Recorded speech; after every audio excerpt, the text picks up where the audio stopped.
Daniel grew up in a peaceful home in Jerusalem. His parents were gentle people who loved God very much. They taught Daniel to pray every morning and every night. They told him, "Daniel, whatever happens in life, never forget that God is with you." Daniel listened. He kept those words close to his heart. He was a calm child. He liked quiet places. He liked to sit beside his mother when she prayed. He liked hearing his father read the scriptures. Daniel always tried to do what was right. His mother often looked at him with a soft smile and said, "You have a good heart, Daniel. God will use you for something special." Daniel did not understand what that meant, but her words made him feel warm inside. One morning, everything changed. Jerusalem was no longer peaceful. Soldiers from Babylon came to the city. People ran. Families cried. Homes were taken. Daniel held his mother tightly, his small hands shaking. He did not know why this was happening. He only heard his father praying, "Lord, protect my son." But the soldiers entered their home. They were taking strong and intelligent boys to Babylon. Daniel was one of them. His mother cried and tried to hold him. His father tried to reach him, but the soldiers pushed them back. Before Daniel was taken away, his father shouted, "Daniel, remember God. He will not leave you." Those words stayed in Daniel's heart. As he walked far from his home, the journey to Babylon was long. Daniel was tired. He was scared. He missed his parents. But even in his fear, he whispered, "God, I remember you." When he reached Babylon, everything felt strange. New language, new people, new gods, but Daniel stayed the same. He kept the faith he learned at home. He stayed calm. He stayed respectful. He stayed close to God. He became friends with 3 boys, Shadrach, Meshach, and Abednego. They prayed together. They supported each other. They tried to stay faithful in a place full of idols. Life in Babylon was very different from Jerusalem. The buildings were taller, the streets were louder, and everywhere Daniel looked, there were statues and idols he had never seen before. Sometimes when Daniel walked through the palace halls, he felt a deep sadness. He missed his mother's gentle voice. He missed his father's evening prayers. He missed the quiet streets of home, but he never let his heart grow cold. Every night before he slept, Daniel closed his eyes and whispered, "God, thank you for being with me today." Those simple words gave him strength. Daniel and his 3 friends, Shadrach, Meshach, and Abednego, were now students in the king's program. They studied language, history, writing, and leadership. They worked hard, but they never forgot who they belonged to. One day an officer came to their room, with plates of rich food from the king's table. The meals looked beautiful, meat, wine, and sweet dishes. But Daniel felt uneasy. He knew this food was offered to idols. If he ate it, he would be choosing the king's way instead of God's way.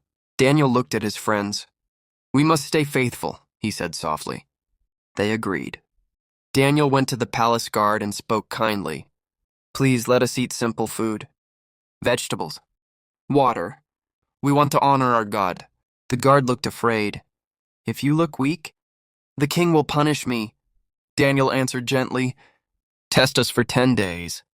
If we look weak, we will eat the king's food." The guard hesitated, then nodded. For 10 days, Daniel and his friends ate only vegetables, while others enjoyed the king's feast. Some boys laughed at them. Others whispered that they were strange. But Daniel stayed calm.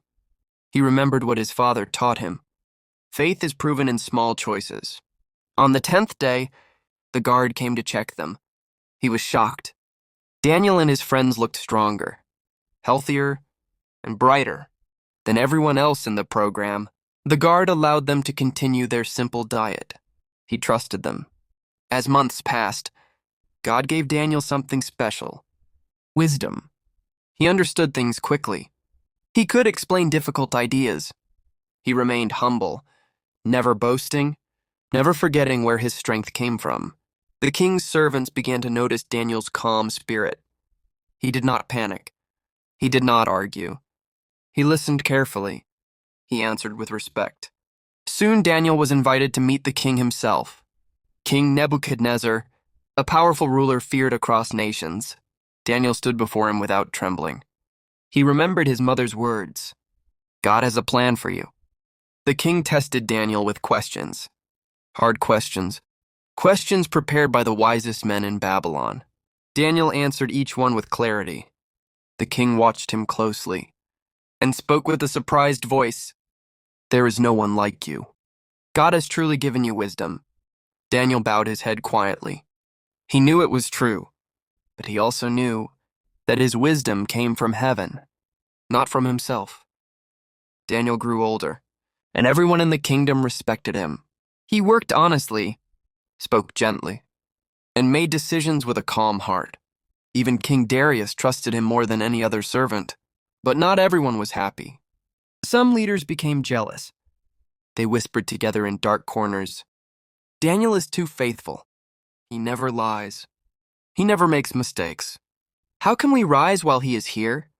They tried to find a weakness, but Daniel lived a clean life. He didn't cheat. He didn't steal. He didn't hurt anyone. Then one man said quietly, We will find something against him, only if it is about his God. They had finally found a plan. Daniel prayed to God every day, morning, afternoon, and evening. His window always opened toward Jerusalem. His voice was soft, but his faith was strong. The jealous men went to King Darius with a trick. O king, make a law that no one may pray to any god or person, except you for 30 days. Anyone who disobeys will be thrown into the lion's den. The king liked the idea, not knowing it was a trap against Daniel. He signed the law. When Daniel heard about the new rule, his heart did not shake. He walked home slowly, opened his window like always, knelt down, and prayed, God, you have never left me. I will not leave you. The jealous men rushed to the king. Daniel broke your law. He prayed to his God. The king's face fell. He suddenly understood the trap. He tried all day to save Daniel, but the law could not be changed.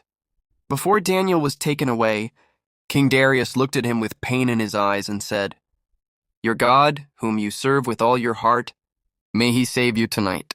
Daniel was led to the lion's den. The stone door opened, and the sound of lions echoed up from the darkness. Their breath was hot, their eyes sharp like fire. Daniel looked inside the den and lifted his face to heaven. Lord, I trust you. He was lowered into the den, and the stone was rolled back over the entrance. That night the king could not sleep. He did not eat. He paced the floor, thinking of Daniel in the darkness. But inside the den, something holy was happening. God sent an angel. The angel stood beside Daniel, bright, calm, powerful. The lions stepped back. Their mouths closed. Their anger disappeared.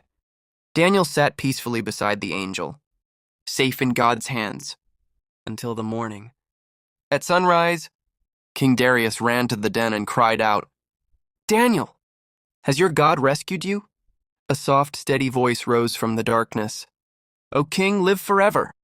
My God sent his angel to shut the lions' mouths. I am safe. The king's eyes filled with tears. He ordered the stone removed. Daniel stood unharmed.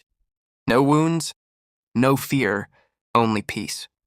From that day forward, King Darius declared, Daniel's God is the living God, and Daniel's life became a shining reminder that faith is stronger than fear, and God protects the hearts that trust him